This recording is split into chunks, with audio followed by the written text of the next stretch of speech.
வணக்க மக்களே, சட்டமன்ற கிடைக்கப்பட்ட மிக முக்கிய தகவல் ஒன்று விளையாகி இருக்கிறதா? தேமுதிகவின் மெகா டீலா 21+1 பிடிவாதமாக இருக்கும் பிரேமலதா அதிர்ச்சியில் திமுக அதிமுகவா?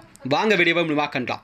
அதாவது தமிழக அரசிலே 2026 சட்டமன்ற தேர்தல் இன்னும் 3 காலம் மட்டுமே இருக்கும் நிலையில்தான் அதற்கான வேலைகளை அனைத்து கட்சிகளுமே தொடங்கிவிட்டதா?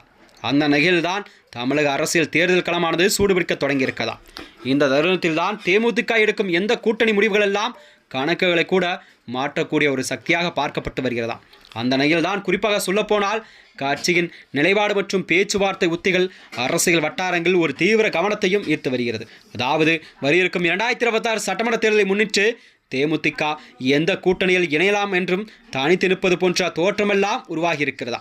இதற்கு பின்னணியில் கட்சியின் பூச்சான பிரேமலதா விஜயகாந்த் அவர்கள் முன்வைக்கும் ஒரு மெகா டீல் என்னவென்றால் நிபந்தனைகளையே முக்கிய காரணமாகவும் கருதப்படுகிறதா? அதாவது திமுக மற்றும் அதிமுக ஆகிய இரு பிரதான திராவிட கட்சிகளுடன் தேமுதிக பேச்சுவார்த்தை நடத்தி வருவதாக தகவல் வெளியாகி இருக்கிறதா?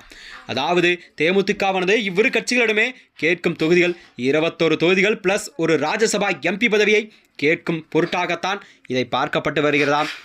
அதாவது இவர்கள் கேட்கும் இந்த நிபந்தனைக்கு யார் ஒத்துக்கொள்கிறார்களோ அவர்கள்தான் கூட்டணி என்பதை தேமுதிக தலைமை அறிவித்ததாகவும் செய்திகள் பார்க்கப்படுகிறது.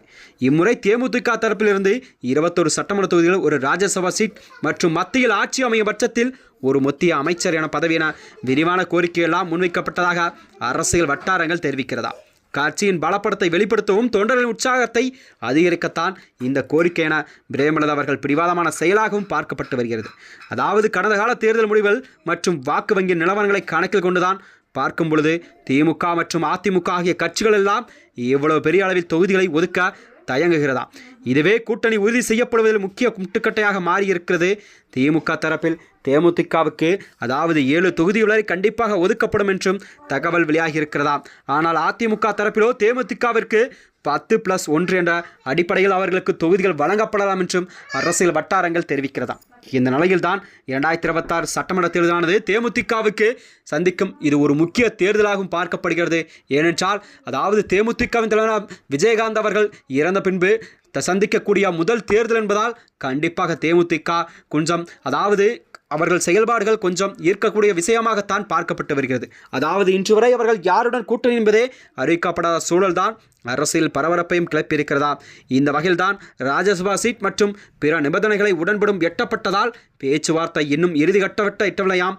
அதிமுக தரப்பிலும் இதுபோன்ற இழுபறி நீடித்து வருவதால் தேமுதிக எடுக்கும் அடுத்த முடிவு தமிழக அரசியல் சூழலே புதிய திசைக்கு எட்டுச் செல்கிறதா? இந்த வகையில்தான் வரும் நாட்களில் பிரேமலதா விஜயகாந்தின் தனது கோரிக்கை நிகழ்வை காட்டி கூட்டணியில் இணைவாரா அல்லது கடந்த காலங்களைப் போல தனித்து போட்டியிடுமா என்ற ஒரு முடிவை எடுப்பாரா என்பதுதான் சட்டமன்ற தேர்தல் அரசியலிலே ஒரு பெரும் எதிர்பார்ப்பெல்லாம் நிலவிக் கொண்டிருக்கிறதா? மேலும் இதுபோன்ற வீடியோக்களை தெரிந்து கொள்ள நமது சேனலை மறக்காமல் சப்ஸ்கிரைப் செய்து கொள்ளும். நன்றி, வணக்கம்.